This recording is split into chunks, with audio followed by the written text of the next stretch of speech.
네, 오늘은 제2연평해전 13주년으로 앞서 전해드렸듯이 평택 이함대 사령부에서 13주년 기념식이 열립니다. 최근 영화 연평해전이 개봉하면서 연평해전에 대한 관심이 어느 때보다 뜨거워지고 있는데요. 연평해전의 재평가가 이루어져야 한다는 목소리도 나오고 있습니다. 관련 내용 짚어보겠습니다.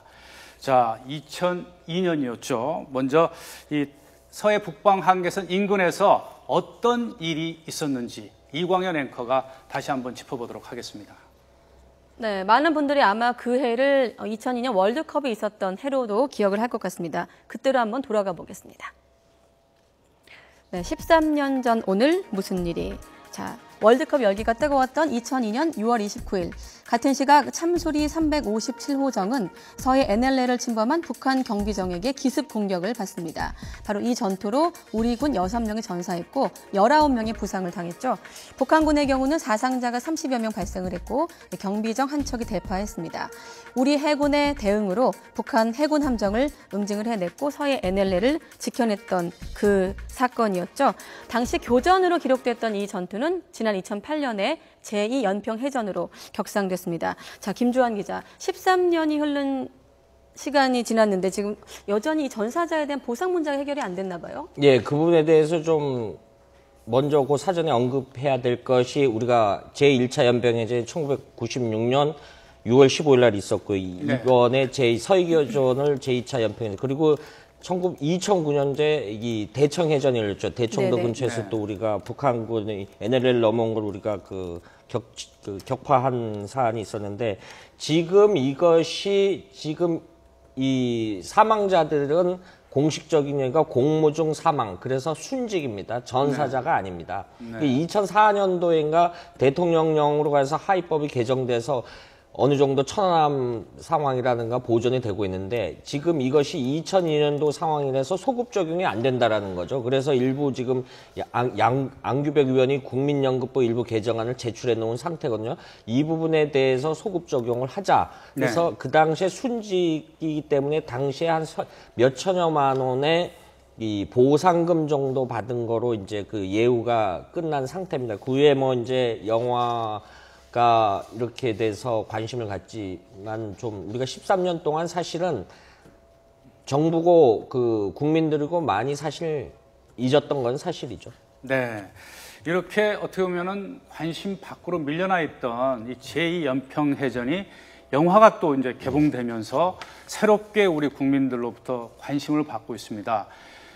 이 영화를 보고 이 연평해전이 있었다는 것을 아셨다는 분들이 참 많습니다. 그래서 제2연평해전에 대한 재평가가 이루어진다는 목소리가 굉장히 많은데 우리 손 변호사께서는 어떻게 보십니까? 네, 사실 이 명칭에 있어서도 이제 그 연평해전, 제2연평해전이라고 된 것도 처음부터는 아니었고 그 후에 바뀐 것이고요. 네. 또한 최근에는 예전에는 이제 패배한 그런 교전이었다라는 평가가 있었습니다만은 또 최근 들어가지고는 그게 아니다. 최초의 공격은 북한이 가했지만 우리가 제대로 이제 대응을 해서 결국은 북한이 훨씬 더 큰 피해를 입었기 때문에 승리한 해전이다. 이런 평가로 이제 점점 바뀌고 있거든요. 따라서 이번에 그 제2연평해전에 대한 여러 가지 그 역사적인 평가들도 앞으로 조금 더 정립이 된다고 한다면은 실제 상황에 맞는 그런 그 역사적인 그런 그 가치 정립이라든지 아니면 상황 파악이 더 되지 않을까 생각이 되고, 하지만 더 중요한 것은 많은 분들이 잊고 계신 것 같아요. 특히나 이제 그 시간이 좀 지나면서 점점 네. 더 기억이 망각되고 있는데 이번에 영화 그 개봉을 통해서 다시 한번 국민적인 그런 관심이라든지 이런 것이 또 살아나는 것 자체는 굉장히 좀 긍정적인 게 아닌가 그렇게 생각이 됩니다.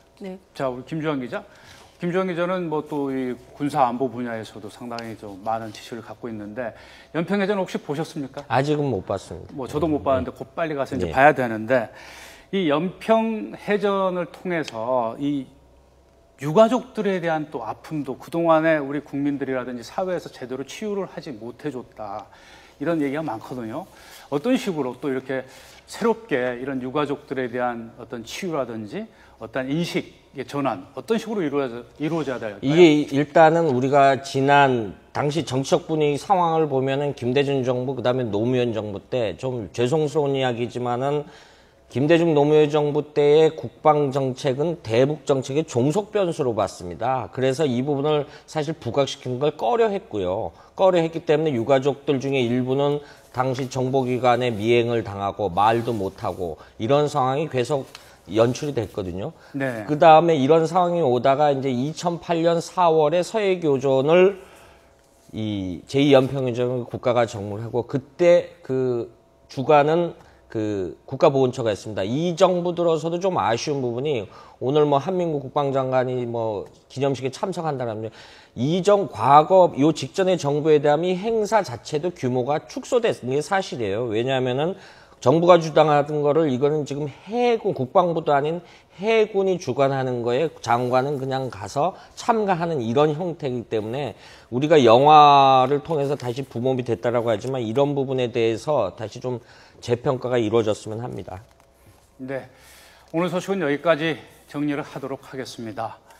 네, 13년 전 오늘 이 월드컵 열기로 제2연평해전은 사실상 거의 묻히다시피 했는데요. 지금 이 시점에서 정치권의 분쟁으로 또 다른 이 중요한 일들이 묻혀져 가는 것은 아닌지 지난 아쉬움이 남습니다. 네, 오늘 김주환 기자 그리고 손수호 변호사 오늘 말씀 고맙습니다.